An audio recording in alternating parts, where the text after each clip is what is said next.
seguinte, gente, a gente abre aqui as informações de opinião no segundo bloco dizendo o seguinte: tem coisas que parecem que estão muito longe da gente, mas na verdade elas acontecem às vezes no nosso quintal. 14 trabalhadores foram resgatados em condição análogas à escravidão em uma pedreira em Mauá da Serra, aqui pertinho de Maringá, 112 quilômetros daqui. De acordo com o auditor fiscal do Ministério do Trabalho, o Edivaldo Santos da Rocha, eles utilizavam bombas caseiras para detonar rochas sem qualquer espécie de proteção. O auditor explicou também que os trabalhadores faziam uma mistura com pólvora, salitre, carvão e enxofre, socavam em uma bomba e colocavam para explodir. Um negócio absurdo. Algumas vítimas são do Piauí e outras eram lá da própria cidade e trabalhavam quebrando pedras também sem nenhuma proteção.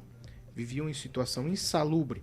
Parte delas moravam em um curral com cozinha, colchões improvisados ao lado de animais, e a outra parte vivia em tendas que estavam montadas ali nos arredores do local onde estava acontecendo o trabalho.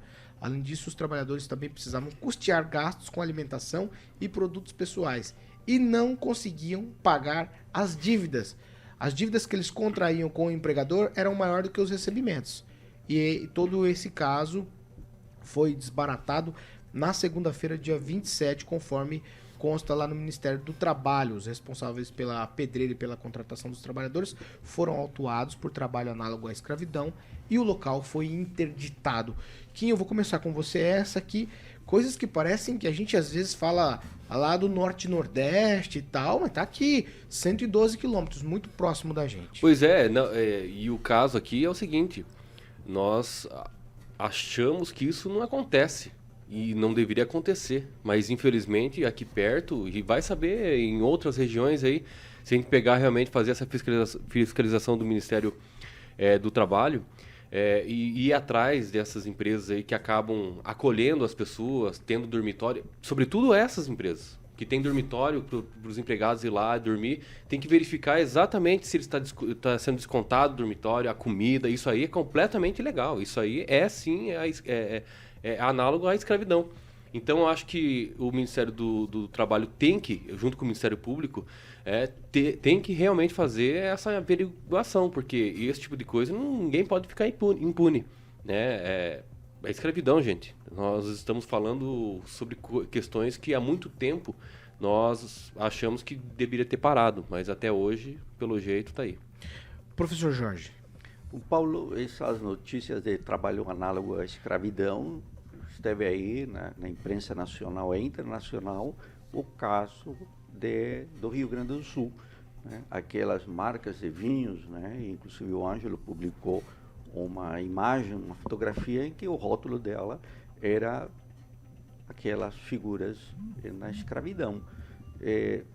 Parece ser que essa situação cada vez mais se observa em todo o país. No Sul, maravilha. Nós olhamos para Mato Grosso, essas regiões, vários casos de trabalho análogo à escravidão. Mas estamos aqui vendo nossa região Sul maravilhosa, também com situações iguais. E no caso de Mauá da Serra, Paulo, não é a primeira vez que são resgatados trabalhadores nessas condições, né, degradantes.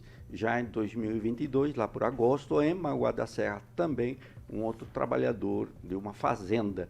Então, Mauá da Serra já começa a ter uma, vamos chamar, tradição trágica nessa situação de trabalho análogo à escravidão. Parabéns aí à atuação do Ministério Público Federal do Trabalho e um abraço para o Dr. Fábio Alcuri, que é daqui também, de Maringá, e tem uma atuação destacadíssima no combate a esse tipo de situações degradantes. Pamela Bussolini.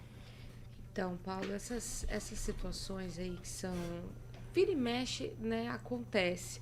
A gente teve... Eu acho que não faz uns 2 anos, como faz uns 2 anos, eu não vou lembrar com precisão, mas me parece que ali na região de Paranavaí também foi descoberto alguns trabalhadores nessa situação. Eu não me lembro se era uma fazenda de cana-de-açúcar, uma coisa assim, mas se as pessoas pesquisarem vão encontrar, então pertinho da gente novamente.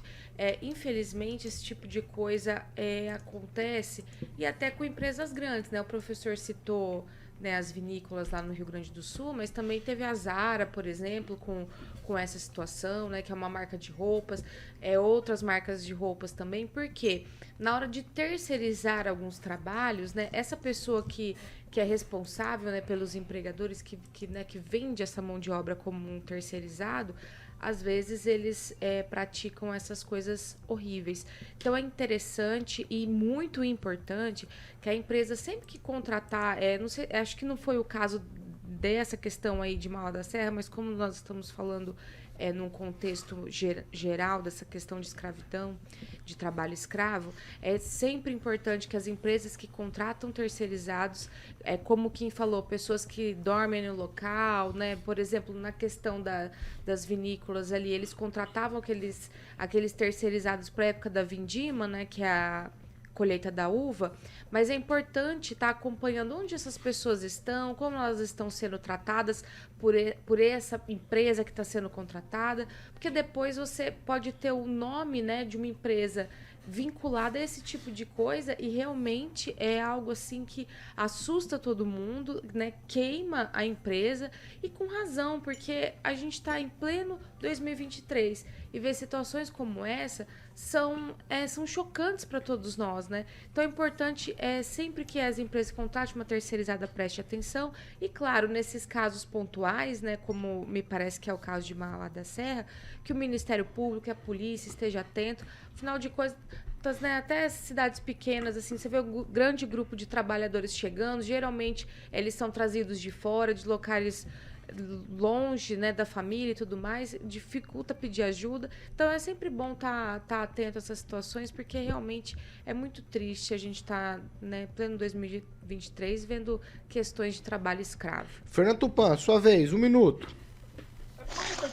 Tem algo assim que eu estou matutando. Vocês falaram que eles estavam em tendas. Você está em tenda, aí o que tem a ver com o trabalho escravo? É a conotação que tem. Quando o Brasil começou a ser colonizado, o pessoal morava em tenda ou trabalhava em tenda quando construíram aqui a estrada de ferro Curitiba-Paranaguá, eles ficavam acampados em tenda. Eu vejo a dependência econômica, como vocês falaram, por exemplo, de você ter que comprar apenas de um fornecedor, aí sim, aí você não tem opção.